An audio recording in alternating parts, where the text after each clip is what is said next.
I used to work as a seasonal ranger in Yosemite, and in 2019, I was stationed at one of the backcountry ranger cabins near Hetch Hetchy.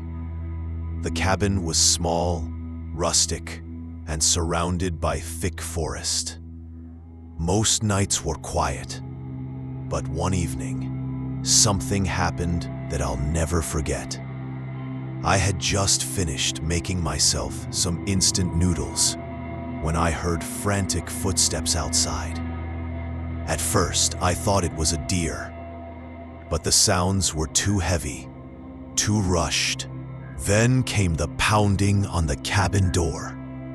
Whoever it was, they were desperate. When I opened it, a young man stumbled inside, pale and bleeding from his forearm. His clothes were torn, and his eyes darted around the room like he thought something had followed him. I grabbed my first aid kit, trying to calm him down, but when I unwrapped the makeshift bandage he'd tied around his arm, my stomach dropped. The wound wasn't a scrape from a fall or even an animal bite. It looked like a human bite. Deep, jagged teeth marks, raw and red. Through shaky breaths, he told me he'd been hiking alone when a man came out of the woods, naked and filthy, charging at him on all fours like an animal. The stranger had latched onto his arm and wouldn't let go until the hiker smashed a rock against his head. Somehow, the attacker just laughed and then chased him again. That's when the hiker ran until he found my cabin. I radioed for backup, but reception was spotty out there. The only other ranger in the area was stationed a few miles away, and I didn't know if my message even went through. I told the man to lock the cabin door behind me while I stepped out to check the tree line. The forest was unnervingly silent.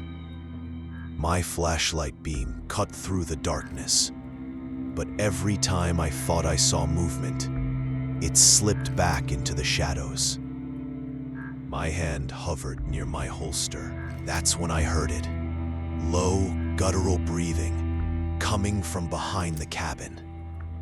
I moved slowly around the corner, and there he was.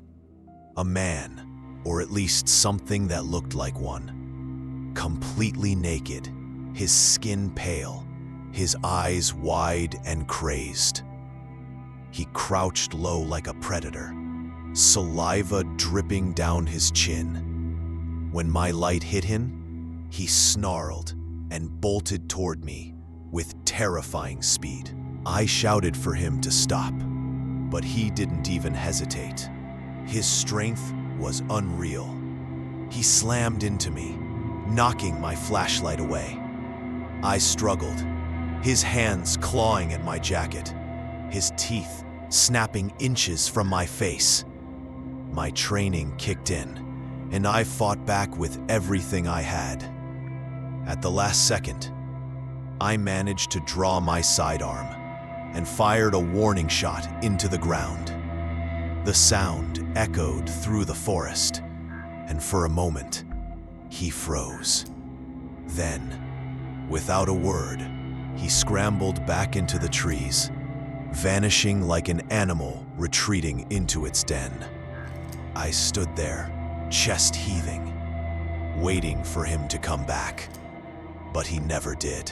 Backup finally arrived over an hour later.